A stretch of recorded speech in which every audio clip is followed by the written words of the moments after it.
네, YTN 라디오 생생경제 2부 시작하겠습니다. 안타까운 사고가 또 있었습니다. 철거 중이던 보일러 타워가 붕괴돼서 9명 작업자가 매몰됐던 울산 화력발전소 붕괴 사고. 벌써 일어난 지가 꽤 됐죠. 지금까지 2명이 구조됐고요. 3명은 사망, 4명이 실종 상태입니다. 특히 어제는 발견 당시에만 해도 의식이 있어서 구조대와 대화가 가능했던 40대 작업자 1명. 13시간 동안 잔해물을 뜯어내서 구조를 하려고 했지만 끝내 숨진 채 수습이 됐죠. 안타까운 사고입니다.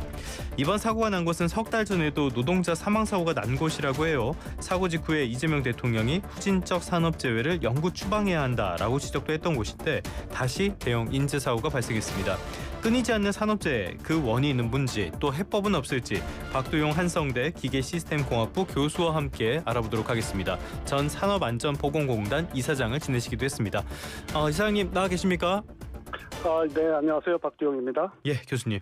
자, 이번에 사고를 보면요. 울산 화력발전소에서 붕괴 사고가 난 건데요. 보일러 타워가 붕괴를 해서 작업자들이 매몰이 됐습니다. 이 사고 어떻게 보셨습니까?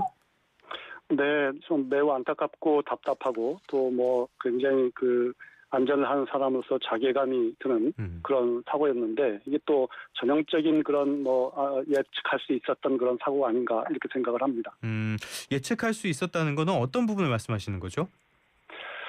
예측할 수 있었다는 것이 그러니까 이 사고를 예측했다는 것이 아니라 예. 우리나라에서 건설재해가 가장 높고 또 해체 작업에서 가장 위험한 그 붕괴 사고가 예견되는 상황이기 때문에 이런 사고에 대한 조심을 해야 된다는 건 이미 알고 있었던 상황이라서 그렇죠. 예. 어느 정도 이런 사고는 막아야 되는 예측할 수 있었던 사고가 아닌가. 전혀 예측할 수 없는 이상한 사고가 났다는 뜻이 아니라는 그런 의도입니다. 네네네, 알겠습니다. 말씀하신 대로 그런 사고들은 원천적으로 막을 수가 없겠지만은 이런 것들은 충분히 예방할 수 있지 않을까라는 생각이 드는 게 사실입니다. 지금 현장에서 전해져 오는 목소리를 들어보면요, 현장에 다른 보일러 타워들 붕괴 가능성이 있어가지고 지금 수색 작업 굉장히 어렵다라는 소식이 전해오거든요. 어떤 상황으로 보십니까? 네, 지금 사고가 난 그 보일러 타워는 4호기, 5호기, 6호 세 개가 지금 연이어 있는 곳인데 예. 원래 발파해서 해체하기 전에는 취약화 작업이라고 미리 이제 주요한 부분에 나사 같은 걸 풀어놓는다든가 벽체를 해체해서 발파가 좀 쉽게 되도록 하기 위한 작업을 하죠. 근데 4호기는 이미 100% 취약화 작업을 했고 그다음에 지금 붕괴된 5호기가 취약화 작업을 하는 중에 사고가 발생한 거고 6호기는 한 75% 정도 취약화 작업을 해놨다고 하는 그런 매우 불안정한 상태죠. 그러니까 이러한 상황이라서 언제 무너질지 모르는 이제 그런 상황이죠. 현재의 상황. 취약화 작업 이런 데 다시 작업자들이 투입이 됐었다. 이것도 잘 이해가 안 되고요. 자, 지금 전해진 소식을 보면요. 해체 계획서상에 구조물을 아래서부터 철거를 한 정황이 있다. 이런 소식도 전해지거든요. 우리가 레고 같은 거를 분해할 때도 아래에서부터 분해하는 경우는 없는 것 같은데 이거는 좀 말이 안 되는 상황인 것 같아요. 네. 이 부분은 현재 이제 수사 중에 있고, 예. 사실 정확한 팩트 체크가 우선이어야 될 것 같습니다. 이제 우리가 대형 사고를 접하게 되면 사고 원인이나 사고가 발생하게 된 근본적인 원인에 대해서 좀 답답하게 느껴지실 수도 있지만, 예. 사실 시간을 가지고 사고조사 전문가나 또 사고조사 전문 기관에서 제대로 된 사고 조사를 할 수 있도록 하는 것이 좀 필요할 것 같습니다. 그래서 지금 이제 취약화 작업을 밑에 들어가서 한 것이 이게 잘못된 것이냐 잘된 것이냐 하는 것은 섣부른 판단은 아직 좀 경계를 해야 될 것 같습니다. 좀 더 지켜봐야 된다는 그런 입장이 필요한 것 같습니다. 알겠습니다. 이 부분은 미리 판단하지는 않고요. 일단 상황을 보면서 다시 한번 판단을 해보고 말씀도 한번 여쭤보도록 하겠습니다. 자, 이 한국동서발전, 그러니까 한국전력의 발전 자회사 한국동서발전인데요. 보니까 석 달 전에도 협력업체 직원의 추락 사망 사고가 있었다고 하더라고요. 이재명 대통령이 후진적 산업재해 영구 추방해야 한다라고 지적도 했던 곳인데 이 회사에서는 지난 5년 동안에 39건 산재가 있었다라는 자료도 공개가 됐습니다. 이거 구조적인 문제로 봐야 되는 거 아닙니까? 이 정도면? 네, 이건 단순히 산업재해 건수만 가지고 산업안전관리 구조적인 문제가 있었다고 판단을 하는 것도 역시 이제 좀 섣부르긴 한데 네네네. 동서발전 같은 경우에 다른 발전사나 또는 이제 다른 대규모 사업장하고 비교했을 때 유난히 여기가 문제가 있다고 이제 결정을 내리기는 어려울 것 같고요. 예. 다만 아까 말씀하신 대로 이제 한 3개월 전에 또 추락 사망 사고가 있었기 때문에 특히 이런 대형 시설물이나 이런 고난도의 기술이 필요한 대형 철골 구조 해체하는 작업을 공사 도급을 줄 때 좀 더 안전관리에 관한 사항을 충분히 검토하고 고려가 됐었으면 하는 아쉬움이 좀 있고 앞으로 조사 과정 또 수사 과정에서 이러한 부분에 대한 좀 종합적인 검토나 철저한 좀 조사나 수사가 필요한 것이 아닌가 이렇게 생각을 합니다. 알겠습니다. 여러모로 어떤 경찰 수사 결과 이런 게 좀 나와야지 구체적인 문제점을 더 따져볼 수 있을 것 같은데요. 전반적인 상황을 한번 보도록 하겠습니다. 아무래도 조금 전에 도금 말씀을 해주셨는데 이러다 보니까 하청업체 직원들만 피해를 당한다. 이런 것들이 반복된다. 이런 이야기도 나오거든요. 여기에 대해서 교수님은 어떻게 보십니까? 네, 뭐 틀린 말이 아니라고 생각합니다. 우리나라가 이제 대기업에서 위험을 외주화시켜서 하청으로 자꾸 간다는 것은 뭐 어제 오늘 얘기가 아닌데요. 예. 그렇다고 한다면 이거에 대한 대책을 그냥 대기업만 중심으로 해서 도급 사업주를 중심으로 안전관리를 그 체계를 잡는다기보다는 영세 소규모 사업장에서 안전이 제대로 이루어지도록 하는 전략과 정책을 지금 좀 바꿔야 되지 않을까 이런 생각이 듭니다. 왜냐하면 지금 이제 이 기업에서도 동서발전에서도 이 해체 작업 자체는 하청을 주지 않을 수가 없고요. 사실은 도급을 주지 않을 수가 없고 또 도급을 받는 그 HJ 중공업에서도 전문 업체에 이 철골 구조의 전문 업체에 도급을 주지 않을 수가 없는 것은 뭐 구조적인 문제입니다. 그러면 이 마지막에 지금 작업을 한 데가 코리아 카코라는 업체로 알려져 있는데 코리아 카코라는 업체는 철골 구조물이나 콘크리트 구조 해체에 사실상은 전문 업체입니다. 우리나라에서 아마 상위에 해당되는 업체일 겁니다. 그런데 그 업체가 상시 근로자 그러니까 이제 거기에 일용직 말고 전문적으로 전체적으로 근무하는 사람, 상시적으로 근무하는 사람이 한 30-40명밖에 안 됩니다. 이것은 이제 그래서 만약에 동서발전이 이걸 도급을 줘서 다른 업체를 찾는다고 한다고 해서 다른 업체가 그보다 훨씬 더 잘하는 그런 업체가 있냐?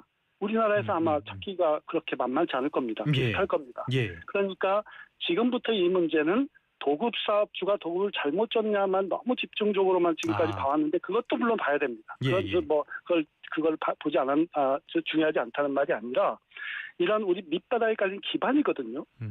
조그만 중소기업체나 이런 데가 건실해야 되는데 그동안 우리나라의 전반적인 정책은 위험의 외주화를 방치했고 정책적으로 보면 또 그런 영세 소규모 사업장이 제대로 그 기술력이나 안전관리의 그 역량을 갖추도록 하는 데는 뭐 실패했다 또는 소홀히 해왔다라고 좀 이번에 특히 이번 사고를 중심으로 해서 좀 각도를 바꿔서 봐야 되지 않을까 이렇게 생각을 합니다.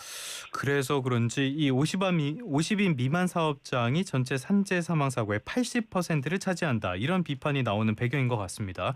자, 그런데 하나 제가 개인적으로 궁금한 거 하나만 여쭤보면요. 위험의 외주화 이거를 문제 삼는 목소리가 계속 나오잖아요. 그런데 위험을 내재화한다고 해서 이런 위험성이 사라지는 건 아니지 않습니까? 뭐 지금 아주 정확하게 짚으신 것 같습니다. 그러니까 위험의 내재화라고 얘기하는 것은 위험 관리를 자기가 해야 되는데 바깥으로 떠넘긴 것 이게 이제 위험의 외주화죠. 그런데 각자의 역할이 사실은 산업구조 전체를 놓고 보면 대기업이 할 일이 있고 그다음에 중소기업이 할 일이 있고 뭐 이런 해체 작업을 한다 그러면 해체 작업 현장에 들어가서 하는 업체가 있을 텐데 각자의 역할을 제대로 할 수 있도록 하는 것. 이게 이제 필요할 것 같습니다. 단순히 그냥 너무 개념적으로 크게만 바라보면 위험에 외주화하면 대기업이 안전관리 해야 될 걸 안 하고 그걸 다 영세기업에 맡겼다라는 그냥 이분법적인 사고로 놓고 보면 이 문제를 풀기 어렵지 않을까 이렇게 생각을 해서 위험에 외주화는 당연히 우리가 관리를 해야 되는데 이걸 대기업이 할 일을 하지 않고 넘긴 건지 아니면 대기업이 외주화를 줄 때 비용을 너무 절감을 한 건지 또는 적절한 공기를 확보하지 않고 떠넘겼는지 이런 거 철저하게 막아야 되는데 어차피 이 이제 작업을 하는 또는 이 시공이나 해체를 하는 이런 업체에서는 그 역량이 있어야 이걸 해결하거든요. 그런 의미에서 그 위험의 외주화를 그동안 대기업의 중심으로 우리가 봤다고 한다면 지금부터는 이제 영세 중소 소기업 사업장에서 안전 역량을 어떻게 강화시키고 그 위험의 외주화로 인한 그냥 외주화만 끝날 게 아니라 그 영세 소기업 사업장이 안전을 제대로 할 수 있도록 어떻게 만들 것인가. 예, 예. 이게 같이 지금 가야 되지 않을까 이렇게 생각을 합니다. 교수님 말씀 들어보니까 각자의 역량을 다 높이는 그런 것들이 정책적으로 굉장히 중요할 것 같은데요. 그런데 영세 소규모 사업장 쪽으로 정책의 초점을 옮겨간다라고 하면은 어려운 점들도 많을 것 같거든요. 어떤 것들이 있을까요? 네. 영세 소규모 사업장이 우리가 이제 언뜻 생각하기에는 영세 소규모 사업장은 안정 역량이 취약하니까 예. 이게 이제 대기업이 좀 도와줘야 되고 또는 국가가 도와줘야 되고 이제 이렇게 생각하기 쉽지 않습니까? 그렇죠. 아무래도. 그러니까 그게 이제 우리 고정관념이라고 생각을 합니다. 예, 예. 그러니까 대기업은 처벌 중심, 그다음에 영세 소규모 사업장은 지원. 저는 이 프레임 가지고는 우리나라의 안전을 해결하기 어렵다고 봅니다. 네네네. 예. 전반적으로 놓고 보면 그 처벌과 지원이라고 하는 양면 정책은 대기업이든 중소기업이든 영세 소기업이든 동일하게 적용이 돼야 된다고 봅니다. 대기업도 처벌을 강화하고 필요한 건 지원도 해야 되는 것이고 예, 예. 영세 소규모 사업장도 잘못하는 거나 또는 안전을 소홀히 하는 것은 처벌도 돼야 되고 또 필요한 것은 지원도 해야 됩니다. 그런데 우리가 그러니까 이제 사업장을 차별해서 대기업과 영세 중소기업을 차별해서 위쪽은 처벌 강화, 위쪽은 지원 강화가 아니라 예, 예. 그 대상의 무차별화라고 얘기하거든요. 예. 대기업이든 영세 중소 사업장이든 대상을 동일하게 놓고 같은 선상에 놓고 사실은 처벌과 지원해야 될 구체적인 내용들에 대해서 좀 더 정교하게 짜는 거죠. 이건 다른 걸로 좀 비유를 해야 아마 이해가 되실 것 같은데요. 예를 들어서 우리가 교통안전을 보면 음주운전 있지 않습니까? 예. 음주운전은 대형차도 안 되고 소형차도 안 되고 초보운전도 그럼요. 안 예. 되고 전문 운전자도 안 됩니다. 그리고 킥보드도 안 됩니다. 예. 그렇습니다. 1m도 안 되고 100m도 안 되고 1km도 안 됩니다. 이게 이제 대상의 무차별화, 위험의 차별화 이렇게 이야기하는 것이거든요. 그러니까 우리도 산업안전 정책에서 이제 기업을 차별화해서 기업을 구별해서 대기업은 처벌 강화하고 영세 소기업은 지원을 강화한다는 그런 프레임에서 조금 이제 한 발짝 더 나아가서 그 대기업은 어떤 걸 처벌하고 대기업은 어떤 걸 지원할 것인가. 예. 영세 소규모 사업장도 어떻게 책임을 묻고 어떻게 지원을 할 것인가로 그렇죠. 좀 프레임을 전환해야 되고 지금 위험의 차별화라고 하는 것들이 바로 대표적으로 지금 해체 작업인데 예. 우리나라가 건설 같은 경우는 그 시공이나 건축물을 만드는 건 나름대로 그래도 공도 들이고 대기업도 있고 기술도 발전해 왔는데 예. 해체 작업 같은 경우는 정말 이게 영세해요. 예. 신경을 안 쓰는 거예요. 왜냐하면 해체 작업 당시에만 사고가 안 나면 흔적이 없거든요. 그렇죠. 부서지고 없어지는 거니까. 예. 네네. 그래서 이런 부분들은 이제 굉장히 험한 작업이고 어려운 작업이고 또 힘든 작업이기 때문에 또 회피하게 되고 그러니까 점점 영세화되거든요. 이런 부분들에 대한 정책과 전략을 어떻게 할 것인가. 이게 앞으로는 지금 이제 2만 불 넘어가고 3만 불 넘어가는 시대에서는 건설과 시공도 중요하지만 해체와 유지 보수가 더더욱 중요한 시기가 되거든요. 그렇죠. 예. 네, 우리는 이제 이런 부분을 놓치고 있는 거 아닌가. 이번 사고의 개별 사건을 깊이 들여다보는 것도 중요하지만 이 사건으로부터 얻는 교훈을 좀 더 근본적으로 우리가 성찰할 필요가 있다 이제. 네, 이런 관점에서 이 사고를 좀 들여다봤으면 좋겠습니다. 뭔가 지금까지는 너무 이념적, 관념적으로만 본 게 아닌가 이렇게 반성을 하게 되는 말씀인데요. 또 최근에 한 언론 인터뷰, 언론 기고글을 보니까요. 교수님께서 이것만으로는 한계가 있다. 현장에서의 기득권 세력이 있다. 이런 언급을 해주셨잖아요. 현장에서의 기득권 세력이라는 게 뭡니까? 네. 이거 기득권은 두 가지로 생각할 수가 있을 것 같습니다. 하나는 우리가 방금 말씀드린 고정관념이 좀 우리가 안전하는 모든 사람들, 안전과 관련된 모든 이해관계자들이 고정관념을 가지고 있기 때문에 그런 기득권이라는 개념이 하나 이제 추상적으로 말씀드린 거고요. 또 하나는 우리나라의 안전관리는 안전관리자가 하는 것처럼 프레임이 잡혀져 있습니다. 안전관리자가 한다는 이야기는 뭐냐면 실제 책임지는 라인 조직, 라인에서 그러니까 현장에 들어가면 작업 반장이 있고 작업하는 사람이 있고 그 위에 관리자가 있고 이렇게 되는데 그 사람들을 중심으로 사실은 안전관리가 시행이 돼야 안전이 현장에 확보가 되는데 우리나라는 안전관리가 전문가가 하는 것처럼 이제 프레임이 잡혀 있거든요. 예. 이 시장이 이제 너무 커진 거예요. 예를 들어서 만불 때나 이제 1970년대, 80년대, 90년대는 워낙 안전이 안 돼 있고 안전을 모르니까 열악하니까 전문가들 좀 투입해서 가르쳐주고 확보해야 된다고 했는데 예. 지금 수준에서는 이게 이제 현장이 일하는 사람들, 또 현장에 들어가는 사람들, 또 현장을 관리하는 사람들이 안전 역량이 좀 확보가 돼야 되는데 이게 안전 관리자나 안전 전문가 쪽으로 너무 프레임이 잡히다 보니까 하나는 이 사람들이 해야 된다고 지금 프레임이 잡혀 있고요. 예. 그 사람들이 또 너무 이제 이해관계자가 된 거예요. 현실적으로 볼 때.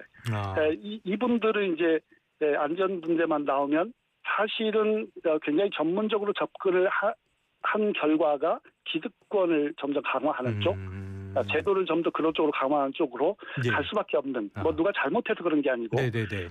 그게 지금 우리나라에서 안전에서 지금 이렇게 열심히 하고 있고 정부에서 또 하려고 하는데도 불구하고 중대재해나 산업재해가 잘 줄지 않는 약간 겉도는 그런 현상이 있는가 아닌가 하는 그런 생각이 많이 듭니다.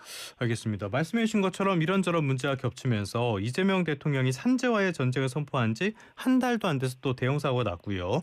자, 우리나라의 산업재해 사망률을 보면은 OECD 국가 가운데에서도 높은 수준이라고 하던데 어느 정도나 되는 겁니까? 산재를 외국하고 비교할 때 사고 사망률을 볼 수 있습니다. 예. 그러니까 이제 사고 사망률은 잘 숨길 수 없고 또 드러나기 때문에 국제적으로 비교할 때 가장 대표적인 지표로 쓰고 있는데 유럽 평균이 한 1.7 정도, 10만 명당 한 1.7명이 사망한다고 한다면 예. 우리가 한 3.9, 그러니까 한 4 정도 되는 거죠. 2배가 넘죠. 예. 뭐 거의 3배 가까이 이렇게 될, 그렇네요. 2배 반 예. 이렇게 되고요. 뭐 가까이 보면 이제 우리 아시아 지역을 비교해 보면 싱가포르이 한 1.1 정도. 예. 그러니까 싱가포르에 비하면 4배가 높은 거죠. 일본하고 비교해도 우리가 일본 한 3배 정도가 높습니다. 예. 이제 가까이 비교할 수 있는 게 대만이에요. 예. 대만은 우리나라 여러 가지 경제 사정과 산업 구조나 이런 게 비슷한 게 많은데 대만보다 우리나라 2배 정도 높습니다. 거긴 지진도 많은데. 예. 그렇습니다. 이게 뭔가 문제가 있는 거죠. 그러니까 그렇네요. 우리나라 산재는 높다. 예. 뭐 국제적으로 비교해도 그렇고 다른 복지 지표. 그러니까 뭐 아동 노동이나 아동 그 복지나 노인 복지나 장애인 복지나 또는 다른 환경 지표하고 비교해봐도 산재 사고는 월등히 높다. 그런 의미에서 이게 비정상이다라고 예. 보는 것이 맞는 것 같습니다. 자, 이런 비정상을 해결하기 위해서 그동안 예산도 많이 쓰고요. 노력도 많이 했는데 별로 나아진 건 없는 것 같아요. 정책 말고 우리가 놓치고 있는 거 또 있을까요? 네, 놓치고 있는 것이 바로 저는 지금 영세 소규모 사업장에 대한 전략과 정책이라고 봅니다. 예. 네, 그러니까 영세 소규모 사업장을 포기하고는 거의 포기했다시피 했다고 보여져요, 저는. 그런 상태에서는 산재 사망 줄이기 힘들 것이다. 그러니까 대기업의 산재 사망은 2010년도 이후에 뭐 어느 정도 줄여왔어요. 그리고 더 이상 줄이기 힘든 상태로 계속 정체 현상을 벌이고 있어요. 예. 우리나라의 중대재해나 산재 사망 사고, 대기업에서 나는 산재 사망 사고도 사실상은 50인 미만의 그렇죠. 영세 소규모 사업장의 문제입니다. 예. 그러니까 이제 시각을 진짜 바꿔서 봐야만 이 문제가 해결될 거라고 봅니다. 알겠습니다. 영세 사업장 계속 말씀을 해주셨는데 오늘 교수님께서 지적해 주신 것처럼 지원만 또는 처벌만 하는 건 능사가 아니고요. 더 근본적인 해법을 마련할 시기가 아닌가 싶습니다. 지금까지 박두영 한성대학교 기계시스템공학부 교수와 함께했습니다. 오늘 말씀 고맙습니다. 감사합니다.